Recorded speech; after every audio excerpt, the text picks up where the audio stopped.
Okay, so next group की तरफ चलते हैं। Find possible order of elements in D4।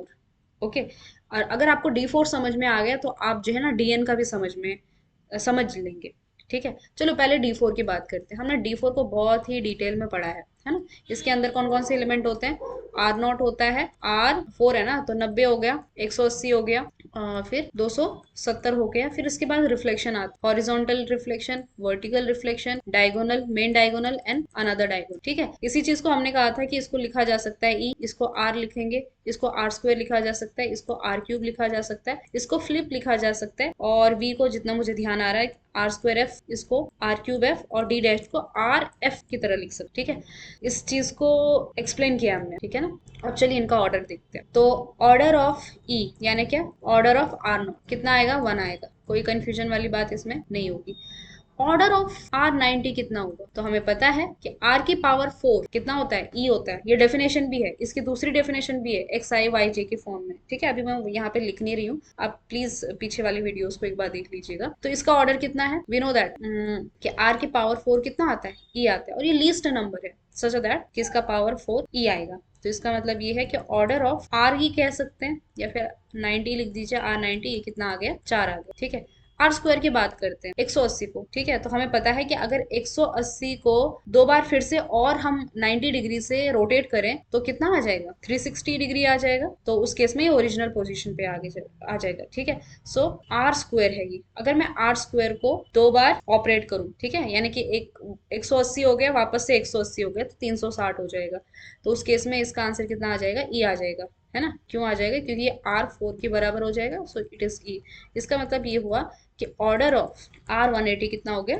2 हो गया। ठीक है ना, इस 2 की वजह से। नेक्स्ट है आपका R270। R270 को कैसे लिख सकते हैं? आर क्यूब लिख सकते हैं। तो देखो आर क्यूब की पावर कितनी करनी पड़ेगी कि मुझे ई आ जाए? तो देखो आर की पावर 4 है, तो मुझे 4 बनाना है, तो ऑब्वियसली इसके पास कोई दूसरा ऑप्शन नहीं है सिवाय 4 के ही। ठीक है ना, तो 3 दूनी 6 तो नहीं हो सकता, फिर 3 तिया 9 भी नहीं हो सकता, 3 चौको 12, यही आएगा। इसके बराबर आ गया आर की पावर 12, और आर की पावर 12 कितना आ जाएगा? ये आ जाएगा, बिकॉज यहाँ पे आर की पावर 4 की पावर 3 ऐसा लिख सकते हैं ना, फिर ई की पावर 3 आ जाएगा, ये आ जाएगा। ठीक है, सो इसका मतलब ये हुआ कि ऑर्डर ऑफ 270 कितना आ गया? ये आ गया 4। ठीक, मैं अभी भी आपको कह रही हूँ कि आप थोड़ा सा गौर करेंगे ऊपर वाले एग्जाम्पल में और नीचे वाले एग्जाम्पल में। अभी हमने Z4 का एग्जाम्पल पढ़ा था, उसमें भी कुछ कुछ ऐसे ही नंबर्स आ रहे हैं। ठीक है, पहले इसको सॉल्व कर लेते हैं, फिर आपको सीक्रेट बताते हैं। फिर है HVD डैश। ओके, हमें ये चीज पता है कि जितने भी फ्लिप हैं इनका ऑर्डर जो है 2 होता है। ठीक है ना, सो वी नो दैट कि ऑर्डर ऑफ H कितना होता है? 2 ही होता है। Okay, F square is always, we know that F square is always E. इसका मतलब ये हुआ कि ऑर्डर ऑफ एच जो है ना वो 2 ही आता है। ठीक है, एक निकाल के दिखाती हूँ मैं। वैसे तो हमें मालूम ही है कि ऑर्डर ऑफ वी जो है वो 2 ही है। जितने भी रिफ्लेक्शन है, ये सारे रिफ्लेक्शन, इनका ऑर्डर 2 ही आता है। तो कैसे? ये कुछ इस तरह से देखो, वी यानी कितना? R square F. मैं निकाल के दिखा रही हूँ, वैसे तो जान ही रहे हैं आप सब लोग।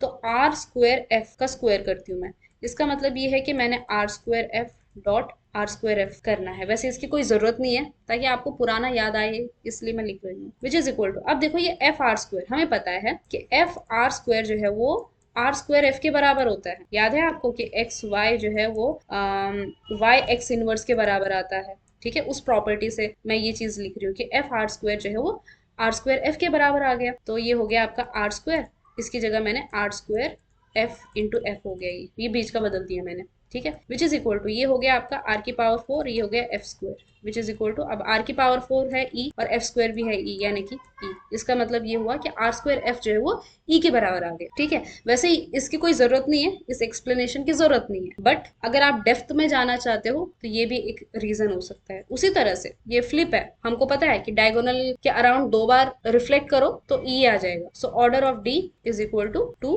And order of D dash is equal to 2। ठीक है, दूसरा ज्योमेट्रिकल मीनिंग सिंपल सा दे रही हूँ कि मैंने यहाँ से फ्लिप किया इसको। ठीक है, तो ये था आपका ए बी सी डी। ठीक, तो अगर इसको फ्लिप किया तो क्या बन जाएगा? ये बी और डी वहीं पे रहेंगे, इधर ए आ जाएगा, इधर सी आ जाएगा। ठीक है, अब इसी चीज को अगर आप दोबारा फ्लिप करते हो तो आप वापस से इसी पे रिटर्न आ जाओगे। इसका मतलब इनका ऑर्डर 2 है। ओके, चलिए। हाँ, तो मैं यहाँ पे इंटरेस्टिंग बात ये बता रही थी कि हमने अभी जो है Z4 के एलिमेंट देखे, तो Z4 में क्या खास बात थी कि इसके पास जो एलिमेंट्स है ना, इनके क्या क्या ऑर्डर है, एक है 1, एक है 2, एक है 4 और एक है 4। ठीक है, तो 4 ऑर्डर के दो एलिमेंट है। उसी तरह से अगर आप D4 की एलिमेंट की बात करें तो यहाँ पे देखो 1 2 4 4। कहने का मतलब ये हुआ कि आपका जो इतना पोर्शन है ना, ये वाला पोर्शन, कौन से, रोटेशन वाले, ये Z4 की तरह बिहेव कर रहे हैं। ओके, और इन सब का ऑर्डर कितना है, इनका तो दो ही ऑर्डर है। ठीक, तो यहाँ पर आप ये कह सकते हो कि एक ग्रुप जो D4 में है, कौन सा, R स्क्वायर और R क्यूब, ये ना आपके Z4 की तरह एक्ट कर रहा है। ओके, और दूसरा HVD डैश, इसमें तो सबके ऑर्डर कितने हैं, दो हैं, दो है। ठीक है, और इसमें इसका है 1, इसका है 4, इसका है 2, इसका है 4। बात समझ में आ गई। ठीक है, अब थोड़ा सा मैं आपसे रिक्वेस्ट करूंगी कि आप यहाँ पे जो है खुद ही इस चीज को लिख दीजिएगा कि number of elements. So number of elements of order 1 is 1, number of elements of order 2 कितने हैं, 4 तो ये है और दो एक ये है, सॉरी मैंने यहाँ पे गलत लिख दिया, इट इज एक एलिमेंट है ना दो ऑर्डर का, R स्क्वायर। ठीक है, तो ये हो गया आपका 5। ओके, और number of elements of order 4 कितने हैं, दो है, तो टोटल कितने हो गए, 1 5 2, टोटल हो गए आपके 8। अब यहाँ पे मैं आपको थ्योरम का एक और हिस्सा बताती हूँ। हमने ऊपर थ्योरम में क्या कहा था कि अगर जो है कोई नंबर D वो ऑर्डर ऑफ G को डिवाइड कर रहा है, दिस डजंट इम्प्लाई कि D is order of element of G. ठीक है, अब आप कहोगे कि यहाँ पे और यहाँ से कैसे हमने इस चीज को देख लिया। देखो यहाँ पर D4 है, ठीक है, और D4 का जो ऑर्डर है, ऑर्डर ऑफ D4 कितना है, 8 है, और 8 के डिवाइजर कौन कौन है, 8 के जो है डिवाइजर कौन कौन है, एक है आपका 1 2 4 और एक 8 खुद है। तो यहाँ पे 1 ऑर्डर का मिल गया, 2 ऑर्डर का मिल गया, 4 का मिल गया, लेकिन 8 का नहीं। ठीक है, तो जितना ऑर्डर ग्रुप का है उसी ऑर्डर का अगर एलिमेंट भी बन जाए तो वो एक खास ग्रुप बनाता है जिसे हम साइक्लिक ग्रुप कहते हैं। चलिए, अगर ऐसे कोई और एग्जांपल भी मिलेंगे तो हम वहां से भी देख लेंगे। इसी तरह से क्या हम D3 को भी डिस्कस करें, चलिए लगे हाथ जो है D3 को भी डिस्कस कर लेते हैं। अब मुझे नहीं पता ये वीडियो कितनी बड़ी होने वाली है। नेक्स्ट है discuss order of element of D3। ठीक है, अब D3 के अंदर कितने एलिमेंट आएंगे, 6 एलिमेंट आएंगे, है ना। तो D3 के पास कौन कौन होंगे, एक होगा आपका R0। अब देखो 360 डिग्री है ना, तो 360 को मुझे 3 से डिवाइड करना पड़ेगा, तो कितना आंसर आएगा, 1 2 0। तो एक होगा आपका 120, दूसरा होगा 240 और तीसरा 360, R0 ही आ जाएगा। फिर ट्रायंगल के केस में तीन तरह के रिफ्लेक्शन होते हैं आपके, है ना। देखो एक यहाँ से हम रिफ्लेक्ट कर सकते हैं, एक यहाँ से रिफ्लेक्ट कर सकते हैं और एक यहाँ से रिफ्लेक्ट कर सकते हैं। मैं इनको जो है F1 F2 नाम देती हूँ और F3 नाम देती हूँ। ठीक है, कुछ बुक्स में मतलब आप अपने तरीके से भी नाम दे सकते हैं, जैसे कि कैसे नाम दे सकते हैं इसको, ये A हो गया, B हो गया, C हो गया, आप इसको FA भी कह सकते हैं, FB भी कह सकते हैं, FC भी कह सकते हैं। ठीक है, नाम में क्या रखा है, काम सेम होना चाहिए सबका, है ना। चलिए, तो R0 R120 R240, तो इसको मैं कह सकती हूँ E है, ये आपका R है, ये आपका R स्क्वायर है। ठीक, ये आपका F है। ठीक, इनका आप अब चेक करना पड़ेगा कि ये क्या क्या आता है ना। फिलहाल इनकी बात करते हैं। तो देखो ऑर्डर ऑफ R0 कितना है, 1 है, क्योंकि वो आइडेंटिटी है। ऑर्डर ऑफ R120 कितना है, 2 है ना, क्योंकि आपका R स्क्वायर कितना है, E है। फिर है आपका ऑर्डर ऑफ, सॉरी तीन आएगा, तीन ओके। फिर ऑर्डर ऑफ R240, ये कितना होगा, R स्क्वायर की पावर 3 लेनी पड़ेगी, तो ये भी 3 आएगा। ठीक है, तो यहाँ पे भी हम कह सकते हैं कि R स्क्वायर का पावर 3 इज इक्वल टू, ठीक। और यहाँ पे अभी हमने ऊपर कहा था कि जितने भी रिफ्लेक्शन है, all reflection has order 2। So order of F1 is equal to order of F2 is equal to order of F3, कितना है, 2 ही है। ठीक है, यहाँ पे भी खास बात देखते हैं, चेक करते हैं, जैसे कि ऊपर Z4 के साथ रिजेंबल कर रहा था, क्या यहाँ पे भी ये चीज होती है कि नहीं होती है। ठीक है, अब यहाँ पे ये क्या है, 3 ऑर्डर का है ना, यानी कि Z3। तो Z3 के अंदर क्या एलिमेंट आते हैं, 0 1 2 ये आते हैं। अब इसका कितना है ऑर्डर, 1 है। 1 का कितना ऑर्डर होगा, 3 होगा, क्योंकि 1 + 1 + 1 3, और 3 को 3 से डिवाइड करोगे 0, यानी कि 3 × 3 जो है 1 × 3 इज इक्वल टू 0 आता है। वहीं पर 2 का भी ऑर्डर कितना है, 3 है। ओके, तो आप यहाँ से भी ये चीज कह सकते हो कि हाँ भाई, ये वाला इतना वाला जो हिस्सा है ना, वो Z3 के साथ रिजेंबल कर रहा है। सिंपल सी भाषा में बोलूँ कि ये वाला जो पार्ट है ना, ये आइसोमॉर्फिक है Z3 के साथ। ठीक है, ओके, तो क्या कहना चाह रही थी मैं, हाँ, ये कि ये ऊपर वाले जो एलिमेंट्स हैं, यहाँ पे हैं आपके 2 2 2, हाँ, number of elements of these order, number of elements of order 1 is 1, number of elements of order two कितना आएगा, देखो तीन तो ये है और एक इसमें भी नहीं है, सॉरी इसमें तीन ही है, चलिए। और number of elements of order three कितना है, इसमें दो है।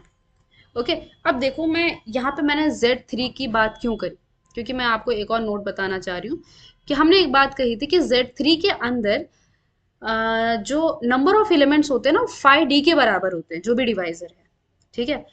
अब वैसे ही ये वाला जो पोर्शन है, ये वाला जो पोर्शन है वो इसके साथ रिजेंबल कर रहा है। मतलब क्या कि हम डीएन के लिए भी फॉर्मूला निकाल सकते हैं, क्योंकि हमारे पास जेड का फॉर्मूला तो ऑलरेडी है ना, उसी तरह से हम डीएन के लिए भी फॉर्मूला निकाल सकते हैं। ठीक, तो चलिए हम यहाँ पे क्या कह सकते हैं कि, तो यहाँ से हम दो चीजें कह सकते हैं। पहली बात कि number of elements of order two in DN किसके बराबर है, ये है आपके, देखो अगर मैं D3 की बात करूं तो यहाँ पे तीन एलिमेंट है, ठीक है। तीन कौन है, वो तीन रिफ्लेक्शन है। और अगर मैं D4 की बात करूं तो चार तो रिफ्लेक्शन हो गए और एक इसमें आपका 180 वाला था, ठीक है, यानी कि एक एक्स्ट्रा हो गया। और ये हर केस में होगा ऐसा कि number of elements of order दो डीएन के अंदर कैसे आएंगे, n+1, ये जो एक्स्ट्रा है ना ये तब आएगा जब आपका n कैसा होगा, इवन होगा। यानी कि जैसे D4 हो गया, D10 हो गया, तो इसमें n+1 नंबर ऑफ एलिमेंट्स होंगे ऑफ ऑर्डर टू, और n होगा अगर n आपका ऑड है, ठीक है। क्योंकि अगर n ऑड है तो ऑड को तो कोई इवन नंबर डिवाइड नहीं करेगा ना, तो उस केस में क्या हो जाएगा, जो ये वाला पोर्शन है ना, इसमें कोई भी दो ऑर्डर का एलिमेंट नहीं मिलेगा हमको, ठीक है। So is equal to n when n is odd. तो ये जो n आए हैं ये टोटली प्योर रिफ्लेक्शन की वजह से आए हैं, ठीक है। दूसरी बात कि क्या हो जाए अगर हमारा ऑर्डर दो नहीं है, okay. So if d is not equal to two, ये d ऑर्डर है, ठीक है। और d जो है वो n को डिवाइड करता है या फिर ऑर्डर ऑफ dn को डिवाइड करता है, तो उस केस में number of elements of order D कितना हो जाएगा, ये हो जाएगा आपका 5D। और रीजन क्या है, रीजन ये है, देखो ये कौन से नंबर है, वन, वन को छोड़ो, थ्री थ्री, ये कौन से नंबर है, ये दो के अलावा के नंबर है। और दो के अलावा के नंबर हमेशा जो है ना आपके रोटेशन में आएंगे, और ये रोटेशन वाला पोर्शन है ना वो हमेशा Zn के साथ रिजेंबल करता है, ठीक है। जैसा Zn होगा वैसे ही ये रोटेशन वाले बिहेव करेंगे। तो Zn के पास नंबर ऑफ एलिमेंट्स के लिए फॉर्मूला है विच इज 5D, तो वही चीज मैंने यहाँ पे लगा दी, ठीक है। ये इसका रीजन है। ओके, आई होप आपको ये चीज समझ में आई हो, क्योंकि कितनी चीजें रटोगे आप, है ना। चलिए नेक्स्ट हमारे पास एग्जाम्पल है Q4 के लिए। ओके, नेक्स्ट ग्रुप की बात करते हैं। ये ग्रुप नंबर हमारा कौन सा था, ग्रुप नंबर 7 की बात करते हैं अब, ठीक है। अब पता नहीं मैंने कितने डिस्कस कर दिया, लेकिन फिलहाल मैं, मुझे लगता है 7 है ये, ठीक है। तो find number of elements of all possible order in Q4, ये सबसे आसान ग्रुप है। मतलब मुझे तो बहुत अच्छा ग्रुप लगता है क्योंकि इसमें मेहनत थोड़ी सी कम ही है, ठीक है। देखो Q4 के पास क्या क्या एलिमेंट्स होते हैं, आपका है +-1, +-i, +-j और +-k, ठीक है। ऑर्डर ऑफ आइडेंटिटी होती है 1, तो 1 तो आइडेंटिटी है। ऑर्डर ऑफ -1 कितना होगा, 2 होगा, क्योंकि -1 का स्क्वायर 2 होता है। ऑर्डर ऑफ आल्टा कितना होगा भाई, 4 होगा, ठीक है ना, क्योंकि आल्टा की पावर 4 कितनी आती है, 1 आती है। उसी तरह से ऑर्डर ऑफ माइनस आल्टा भी कितना होगा, 4 होगा। ये चीज जो है ना सबके लिए है। This is equal to order of +-j, order of +-k, ठीक है। तो आप ये चीज समझ गए यहाँ पे कि number of elements of order 1 एक ही है, number of elements of order 2 एक ही है, बाकी जितने बचे हुए हैं ना, number of elements of order 4 कितने हुए, कितने हैं ये, 6 हैं, ठीक है। तो आप प्लीज इन चीजों को जरा शब्दों में लिख दीजिएगा, ठीक है। तो शब्दों में आप खुद लिखेंगे। यहाँ पे कुछ ऑब्जर्व करने वाली बात है कि इनमें देखो ऑर्डर ऑफ Q4 कितना है, 8 है, ठीक है। और 1 2 4, ये तो D4 जैसा ही हो गया ना यहाँ पे भी, कि 1 2 4 इसको डिवाइड कर रहे हैं, ठीक है, नम 8 को डिवाइड कर रहे हैं। चलिए नेक्स्ट, हाँ नेक्स्ट की तरफ चलते हैं, SN की तरफ चलते हैं। Okay, so let's move towards 8th group. Okay, next है आपका order of elements in SN. SN की बात करते हैं हम, ठीक है। तो चलिए आसान तरीके से बात करते हैं। जैसे एस वन है, तो एस वन के पास कितने एलिमेंट्स होते हैं? एस वन के पास सिर्फ होता है आइडेंटिटी। ओके, तो इसका मतलब है कि order of identity is equal to one. So number of elements of order one is one. ठीक, ये आप लिख देंगे। एस टू के पास क्या आता है? एक आइडेंटिटी आती है, एक दूसरा आता है आपका वन टू। ठीक, अब जब हम एस एन ग्रुप को पढ़ रहे थे तो वहां पे मैंने ये बात करी थी कि जितने जितने नंबर ऑफ एलिमेंट्स इस साइकिल में होंगे, ठीक है, मतलब क्या कि साइकिल का जो ऑर्डर होगा वही इस परमुटेशन इस का ऑर्डर होगा। ठीक है, सो यहाँ पे आइडेंटिटी का जो ऑर्डर है वो तो वन है, और ऑर्डर ऑफ वन टू है वो कितना है? वो दो है। ठीक है, सो आप यहाँ से एक चीज नोट कर सकते हैं। नोट करने वाली बात आप यहाँ से कह सकते हैं कि अगर f इज इक्वल टू है आपका a1 हो गया, a2 हो गया, अप टू सॉन ar हो गया, ठीक है, सो इसका मतलब ये कि ऑर्डर ऑफ दिस परमुटेशन और you can say this function is equal to R. जितना ऑर्डर का साइकिल होगा उतनी ऑर्डर का वो एलिमेंट होगा। ठीक, एस थ्री की बात करेंगे तो देखो एस थ्री के अंदर क्या एलिमेंट्स आते हैं आपके? एक तो आइडेंटिटी आ गई, दूसरा आपका वन टू आ गया, फिर आ गया वन थ्री आ गया, फिर टू थ्री आ गया, और फिर आता है आपका वन टू थ्री और थ्री टू वन, और you can say one three two. ठीक, वन आगे लिखने में ज़्यादा अच्छा लगता है, थ्री टू वन भी लिख सकते थे आप। इसका ऑर्डर है वन। इन तीनों का ऑर्डर कितना हुआ? दो। और इन दोनों का ऑर्डर कितना हुआ? तीन। रीज़न आप समझ गए। ठीक, आप ये भी लिख सकते हो कि number of elements of order two is three, number of elements of order three is two. Okay, अब यहाँ पे आप फाइव एन वाला दिमाग नहीं लगा सकते। ठीक है, एक चीज़ यहाँ पे देखिए कि फाइव ऑफ टू कितना है? फाइव ऑफ टू वन है, लेकिन यहाँ पे तो तीन एलिमेंट्स है। ठीक है, दो ऑर्डर के तो तीन एलिमेंट्स है, तो ये चीज़ का दिमाग आप यहाँ पे बिल्कुल मत लगाइएगा। तो जो फॉर्मूला जहाँ पे बताइए उसे वहीं पर यूज कीजिए। ठीक है, और one plus two plus three कितना आ रहा है? सिक्स आ रहा है, तो टोटल नंबर ऑफ एलिमेंट्स आ गए आपके पास। ओके, एक दूसरा एग्जाम्पल देती हूँ मैं आपको। मान लीजिए एक अगर आपसे ये पूछा जाए कि भाई वन टू थ्री, ये आपका एफ है, वन टू थ्री और फोर पाई, बताइए इसका ऑर्डर कितना है? अब देखो, अब ये क्या है कि दो साइकिल का मल्टीप्लिकेशन है। ठीक है, और डिसजॉइंट है, ये ध्यान में रखिए कैसे है।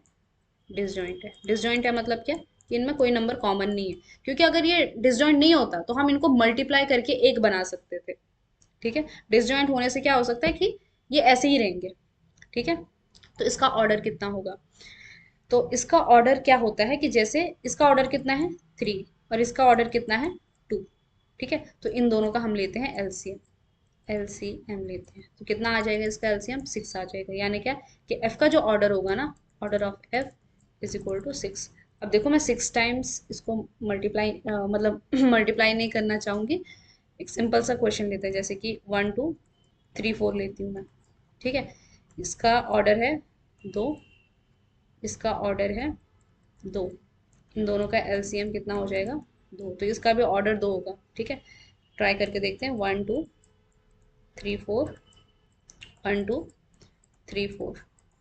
ठीक है, अब वैसे ये साइकिल है तो हम इनको अदला बदली भी कर सकते हैं ना, इस दोनों को मैं अदला बदली भी कर सकती हूँ, तो ये वाला क्वेश्चन भी मुझे नहीं लेना चाहिए था शायद। One two three four, three four one two. अब देखो ये दोनों एक सेल्फ इनवर्स है, थ्री फोर का इनवर्स है ये थ्री फोर, तो ये आइडेंटिटी आ गया। ठीक है, फिर बचा वन टू वन टू, और ये दोनों भी आपस में कैसे हैं? एक दूसरे के इनवर्स हैं, तो ओवरऑल आंसर ई आएगा। ठीक, आप इसी चीज़ को इस पे भी अप्लाई कर सकते हो, छह बार ऑपरेट करना है। ठीक, तो यहाँ पे भी एक नोट करने वाली बात है कि सिमेट्रिक ग्रुप के केस में ऑर्डर कैसे निकालते हैं आप लोग। तो क्या करोगे कि मान लीजिए आपके पास एफ है, F is equal to A one A two up to so on A R तक है। दूसरा है आपका B one B two up to so on B S तक है। ये आर और एस नंबर है। ठीक है, सो ऑर्डर ऑफ एफ किसके बराबर होगा? This is equal to L C M of this R and S, provided provided ये कि ये कैसा है? डिसजॉइंट साइकिल है, डिसजॉइंट साइकिल है। अगर डिसजॉइंट नहीं है तो क्या करेंगे आप, मल्टीप्लाई करेंगे फिर आंसर निकालेंगे। ठीक है। अच्छा, इससे रिलेटेड एक क्वेश्चन है, इसको देखिए जरा कि ऐसे क्वेश्चंस को आप कैसे सॉल्व करेंगे। आपके पास f दिया गया है, इट इज 1 4 5 2 3, 1 2 3 4 5, 5 एलिमेंट है इसके अंदर। तो एक चीज तो आपको पता है कि इसका ऑर्डर कितना होगा, 5 होगा। लेकिन उन्होंने ऑर्डर नहीं पूछा है, जो चीज आसान होती है वो नहीं पूछी जाती है। फाइंड f की पावर 100, ये कितना होगा। ठीक है। तो इसका ये मतलब बिल्कुल भी मत लगाइए आप कि हम इसको 100 बार मल्टीप्लाई करेंगे। ठीक है। जब भी ऐसा क्वेश्चन आएगा तो ये चीज तो बहुत क्लियर होनी चाहिए दिमाग में कि भाई यहाँ पे कोई ट्रिक जरूर लग रही होगी, कुछ ना कुछ फॉर्मूला जरूर, कोई भी एप्लीकेशन जरूर हो रहा होगा। क्योंकि कोई भी इंसान ऐसा क्वेश्चन नहीं देगा एग्जाम में कि आप 100 बार उसको मल्टीप्लाई करके देखो। ओके। तो हमें ये चीज तो पता है कि ऑर्डर ऑफ एफ कितना है, 5 है। तो इसका मतलब क्या है, एफ की पावर 5 कितनी आ गई, आइडेंटिटी के बराबर आ गई। इसका मतलब ये है कि 5 के जितने भी मल्टीपल होंगे ना, वो भी आई के बराबर ही आएंगे। उनका पावर लोगे तो आई के बराबर ही आएगा। तो 100 भी क्या है, 100 का 100 क्या है, 5 का मल्टीपल है। तो 20 बार मुझे क्या लेना पड़ेगा, पावर लेना पड़ेगा। ठीक है। तो दोनों तरफ मैं पावर लेती हूँ 20 का। ठीक। तो ये कितना हो गया, एफ की पावर, रुको ये क्वेश्चन थोड़ा आसान हो गया, 99 ले लो या फिर 98 ले लो। ठीक है। एफ की पावर 100, ये किसके बराबर आ गई, आइडेंटिटी के बराबर आ गई। ठीक। हमें क्या निकालना है, 99 निकालना है। तो क्या करते हैं, दोनों तरफ एफ इनवर्स से ऑपरेट करते हैं। तो एफ 100 और एफ इनवर्स से ऑपरेट कर दिया, आई इंटू एफ इनवर्स कर दिया, विच इज इक्वल टू, ये तो हो गया F 99, which is equal to ये एफ इनवर्स के बराबर आ गया। अब आपको पता है कि इनवर्स कैसे निकालते हैं, साइकिल को रिवर्स लिखते हैं। तो ये हो गया आपका 3 2 5 4 1। तो इसका आंसर कितना आ गया, दिस इज इक्वल टू 3254। ठीक। इस तरह से आप परमुटेशन के क्वेश्चंस को सॉल्व कर सकते हैं। एक लास्ट क्वेश्चन है, फिर हम इस वीडियो को यहीं पे एंड करेंगे। अब मुझे नहीं पता कि ये वीडियो की लेंथ कितनी हुई है, मुझे अंदाज़ा बिल्कुल भी नहीं है। तो वो बहुत बड़ी हुई होगी तो हम इसको 2 पार्ट में स्प्लिट कर देंगे। नेक्स्ट क्वेश्चन है आपका यूएन के लिए है। So elements, you can say number of elements of possible order U8। Okay. U N के लिए देखते हैं अब यूएन के लिए आई थिंक सो कोई फॉर्मूला मिला नहीं अभी, मिलेगा मैं आपको फ्यूचर में बता दूंगी। ठीक है। फिलहाल हम U8 के लिए निकालते हैं। तो U8 किसके बराबर होता है, सबसे पहले बात, U8 के अंदर एलिमेंट्स कितने होते हैं, 5 8 के बराबर होते हैं। ठीक है। सो U8 के पास एलिमेंट होते हैं आपका, एक तो है 1, 3 हो गया, 5 हो गया, 7 हो गया। ठीक है। तो यहाँ पर ऑर्डर ऑफ 1 जो है वो कितना है, 1 है। यहाँ पे मल्टीप्लीकेशन 8 लगता है, ध्यान है आप लोगों को। फिर 3 की बात करते हैं, 3 को कितनी बार ऑपरेट करूं कि मुझे जो है आंसर 1 मिल जाए। तो 3 तिया 9 है ना, 3 तिया 9 किया जाए तो आपके पास 9 को 8 से डिवाइड करोगे तो रिमाइंडर 1 आ जाएगा। तो 3 का पावर स्क्वायर, 3 का पावर 2 है ना, इज इक्वल टू 1। ठीक। अब मैं ऐसा नहीं लिखूंगी, अब 3 का स्क्वायर का मतलब आपको समझ में आना चाहिए कि क्या मतलब है इसका। तो 3 स्क्वायर इज इक्वल टू 1। इसका मतलब ये हुआ कि order of 3 is equal to 2। 5, तो 5 5 25, तो 5 का स्क्वायर भी कितना आ रहा है, 1 ही आ रहा है। इसका मतलब ऑर्डर ऑफ 5 कितना आ रहा, 2 आ रहा है ना, क्योंकि 8 3 24, रिमाइंडर 1 बच रहा है। और 7 की बात करें तो 7 का स्क्वायर इज 49, और 49 को 48 से माइनस करेंगे तो इट इज 1, यानी कि order of 7 is also 1। Okay, sorry it's 2, not 1, 1 का केवल आइडेंटिटी। तो ये देखो कैसा है, इसका ऑर्डर 1 आ गया, इसका 2 आ गया, इसका 2 आ गया, इसका भी 2 आ गया। ये बड़ा इंटरेस्टिंग ग्रुप बन गया है जिसमें 1 2 2 2। और ऐसा ग्रुप अगर आपको ध्यान में हो तो वो कौन सा था, वो क्लाइन 4 ग्रुप था। आई डोंट नो मैंने ये एग्जांपल आपको दिया था कि नहीं दिया था, लेकिन ये ग्रुप आप जो है क्लाइन 4 ग्रुप के साथ रिजेंबल करिए। क्यों, क्योंकि इसके अंदर जो है एक आ गया ई, ए बी, ए बी आ गया। ठीक है। इनकी खास बात क्या थी कि A square is E, B square is E. और अगर आप ए बी का स्क्वायर निकालोगे ना तो इसका भी 2 ही होता है, इसका 1 हो गया। ठीक है, तो ये क्लाइन 4 ग्रुप की तरह है, इसी के आइसोमॉर्फिक है।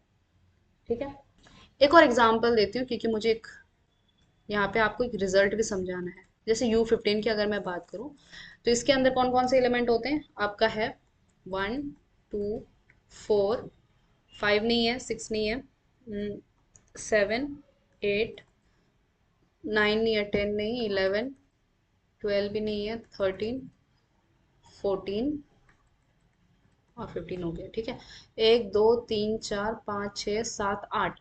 ठीक है, पहले इसका ऑर्डर देखते हैं कि ऑर्डर ऑफ U15 कितना होता है। इट इज 5 of 15, है ना। और 5 of 15 आपको ध्यान है कितना होता है, 5 of 3 into 5 होता है। इन दोनों का GCD 1 है तो इसको सेपरेट किया जा सकता है, 5 of 3 into 5 of 5। और 5 of 3 कितना होता है, 2। और 5 of 5 कितना होता है, 4। आपको याद है ना कि 5 of P किसके बराबर है, P-1। रिवाइज करते रहिएगा पीछे का, है ना। So this is 8। तो ठीक है, 8 एलिमेंट है। तो यहाँ पे देखेंगे आप 2 का 2 7 8 13, ये जो एलिमेंट है 2 7 8 13, इन एलिमेंट्स का ऑर्डर 4 है। कैसे, जैसे कि अगर मैं 2 की पावर 4 करूंगी तो ये कॉन्ग्रुएंट होगा 1 mod 15। ठीक है, अब ये कैसे पता करें, ये सिंपल सा है कि आपको क्या करते जाना है, इस कॉन्ग्रुएंसी को सॉल्व करते जाना है। जैसे एक मैं सॉल्व करके बताती हूँ आपको। ठीक है, 7 का केस सॉल्व करते हैं। तो देखो, जो 7 है it is congruent with 7 mod 15। ठीक है, ए इज कॉन्ग्रुएंट विथ ए, ये चीज आप समझते हैं। दोनों तरफ स्क्वायर करती हूँ मैं, तो जो 7 का स्क्वायर है ये कितना हो जाएगा, 49, है ना। और 49 को अगर आप 15 से डिवाइड करोगे तो रिमाइंडर कितना आएगा, 3 आएगा। तो 7 स्क्वायर जो है वो किसके कॉन्ग्रुएंट हो जाएगा, 3 mod 15। नहीं नहीं, 3 नहीं, 4, है ना, क्योंकि 49 में से 45 किए तो 4 बचते हैं। फिर उसके बाद अभी भी यहाँ पे 1 नहीं बना, यहाँ पे हमको 1 बनाना है। तो क्या करेंगे, इसको एक बार फिर से स्क्वायर करते हैं। तो 7 स्क्वायर का स्क्वायर करते हैं तो यहाँ पे क्या बन जाएगा, यहाँ पे 16 बन जाएगा, 16 mod 15। ओके, अब इस 16 को रिड्यूस किया जा सकता है। 16 को अगर आप 15 से डिवाइड करोगे तो ये 7 की पावर 4 यहाँ पे बन जाएगा। ये रिड्यूस होगी, कितना आंसर आ जाएगा, 1 mod 15। तो कहने का मतलब ये हुआ कि 7 की पावर 4 जो है वो 1 के कॉन्ग्रुएंट है, यानी कि 7 का ऑर्डर हो गया 4। इसी तरह से आप 8 का 13 का इसी मेथड से सॉल्व कर सकते हो। यहाँ पे हमको ये वाला कॉन्ग्रुएंसी वाला मेथड यूज करना होता है UN के केस में ऑर्डर निकालने के लिए। ठीक है, और नेक्स्ट है आपका जो बाकी के बचे हुए एलिमेंट हैं, जैसे 4 11 14। ठीक है, 4 11 14, तो इनका जो ऑर्डर है वो 2 है। जैसे कि 4 स्क्वायर कितना होता है, 16 होता है ना। 4 स्क्वायर 16 होता है, और 16 को अगर आप 15 से डिवाइड करोगे तो it is congruent with 1 mod 15। बात समझ में आई, रिमाइंडर 1 बचेगा। तो मतलब क्या कि स्क्वायर जो है वो 4 का स्क्वायर इज कॉन्ग्रुएंट विद 1, इसका मतलब है 4 का ऑर्डर इज 2। उसी तरह से 11 का ऑर्डर भी कितना आ जाएगा, 2 आ जाएगा। सिमिलरली 14 का ऑर्डर भी 2 आ जाएगा। ठीक है, तो ये था आपका U15। ओके, तो U15 में हमने क्या देखा कि 1 2 3 4 एलिमेंट है जिनका ऑर्डर 4 है, 3 एलिमेंट है जिनका ऑर्डर 2 है। अब ये आप खुद लिख लीजिएगा कि नंबर ऑफ एलिमेंट्स। ठीक है, नंबर ऑफ एलिमेंट्स आप खुद लिख लीजिएगा। यहाँ से मुझे एक छोटी सी बात बतानी थी, यहाँ से नहीं बल्कि एक छोटी सी नोट बात बतानी थी आपको, कि अगर ऑर्डर ऑफ ए जो है ना n है, तो वो जो n होगा ना वो a इनवर्स का भी ऑर्डर होगा, यानी कि order of a is equal to order of a inverse. Okay, अब ये आप बहुत सी जगह पे देख सकते हो। अ, जैसे ऊपर का कोई भी एक एग्जांपल ले लीजिए, यहाँ पे तो सब ये जहाँ पे जहाँ जहाँ आपके 2 2 है ना, ये सब समझ लेना कि ये सेल्फ इनवर्स है, यानी कि इनके इनवर्स ये खुद ही है। ओके, तो फॉर एन एग्जाम्पल, ये देखिए 1 2 3 और 1 3 2 SN के केस में। ठीक है, एग्जाम्पल के तौर पे देखिए, फॉर एग्जाम्पल 1 2 3 ये SN में बिलोंग करता है, और ऑर्डर ऑफ 1 2 3 कितना है, 3 है। वहीं पर 1 2 3 का जो इनवर्स है वो होता है 3 2 1, इसका भी ऑर्डर कितना है, 3 है। और ये हर चीज के लिए होगा, जो जो ए होगा वो और जो ए इनवर्स होगा दोनों का ऑर्डर क्या होगा, सेम होगा। ठीक है, चलिए आज के लिए बस इतना ऑर्डर ऑफ एलिमेंट। इसमें और कुछ होगा बताएंगे इन द नेक्स्ट वीडियो, तो आप इस चीज को रिवाइज कर लीजिएगा। ठीक है, तो मिलते हैं अगले वीडियो में।